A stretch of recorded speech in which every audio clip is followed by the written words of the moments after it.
Now, when we're talking specifically about relationships that you have with mentees or mentors, this is actually a time when most of us have more time. I'm traveling zero, and all of that time is freed up to be more connected with people. So I've been making a lot of phone calls, a lot of Zoom meetings, a lot of Google Hangouts, a lot of Microsoft Teams. Um, and actually, I think, this is an amazing time to be a mentor or a mentee. It's an amazing time to be there for anyone and to sort of lean on other people.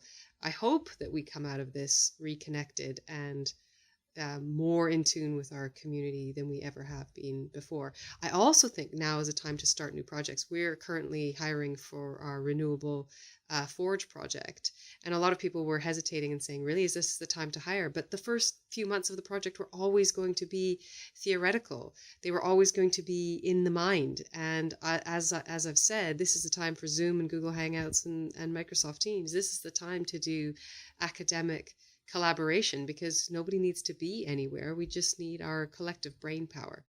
So I think firstly, it's about checking in and basically just letting them know that you are there. I think there's the chance to set tasks and make sure that that level of accountability is kept up so that the rhythm of whatever that relationship involves can keep going at its normal pace. So setting tasks, accountability, checking in. I think really my answer is what you can do to support one another at this time of uncertainty. What I'm finding in my own life is that, I'm finding that amongst me and my closest people, there are moments where we all feel strong and there are moments when we all feel weak. And I think it's being available to one another in those moments so that you can create this sort of symbiosis between you of mutual support. As someone who has led teams for a number of years, anybody that works with me will tell you that I'm very honest about when I'm not at my best.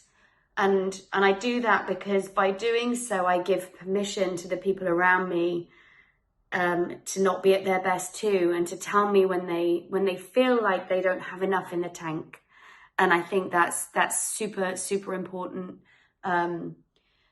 So yeah, love and support one another and actually just give one another the space to feel heard, because really that's kind of almost more important than anything when things are feeling challenging for people. And for me, I mean, really, it's the same thing as it is.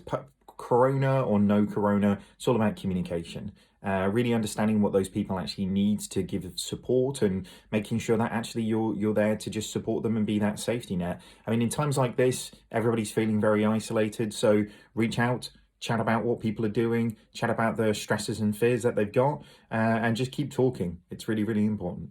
So I love asking for book recommendations, but generally I am terrible at actually getting around to making time to read those books. With some of the dislocation that's come from COVID, I found I've actually been able to structure my day in a slightly more flexible way. It's also an incredibly stressful time, so I'm finding reading is a good way to relax. So if you are a mentor or a mentee, one of the things that you can ask from your mentor is for a list of either recommended books or articles that have been beneficial to them in some way, either from a personal development perspective, from a professional development perspective. And then in the brief moments of respite that you do have, you can use this time effectively to work on some of your personal development goals. I would say energy, firstly. Inject energy into everything you do. Make this positive.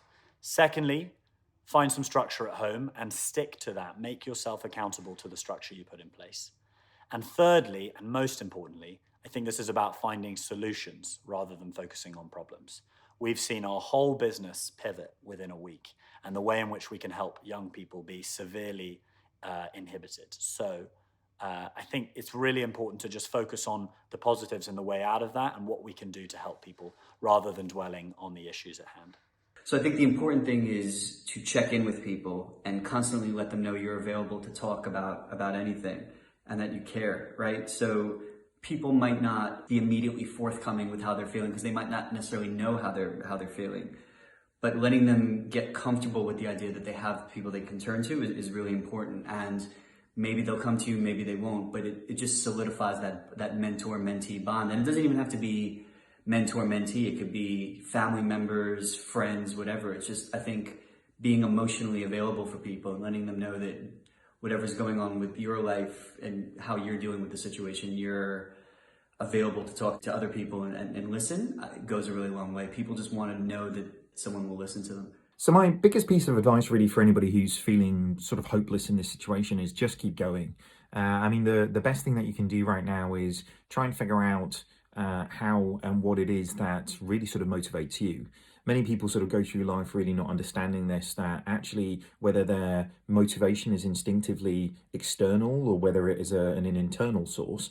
For me, I'm a bit of a paradox of I know both the person I compete with and my most motivation comes from me.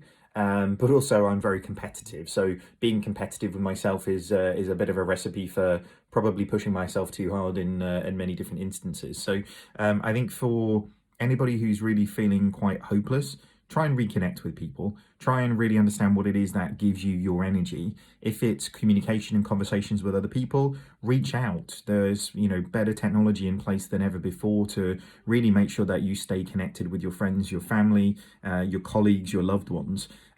If it's actually a feeling of control, then actually figure out the things that actually are in your control right now. I mean, with everything that's happening with Corona, actually more and more things are not in your control. I've found in my personal life, I often, outside of my family, I rotate between actually knowledge and learning, health in terms of fitness, and wealth in terms of my investment of time and everything that I put into the business. And when one of those things feels slightly more out of control, then and actually more in the hands of luck or environmental changes, I find myself gravitating to one of those other things that actually allows me to feel and have the mental strength, the mental health to stay in control of those other ones. So try and understand yourself, because I mean, right now, if anything, you're going to be stuck with you for quite a long period of time. So figuring out and becoming as self-aware as you can and actually understanding what makes you tick is probably the most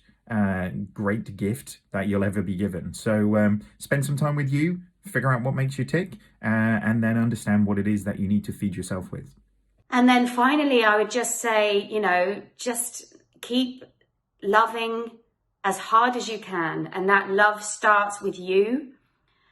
Taking care of yourself, your mind, your body, your soul at times like this will be critical, because only when you are loving you will you be able to provide that love and foundation of support to others. So love hard, my friends. Love hard.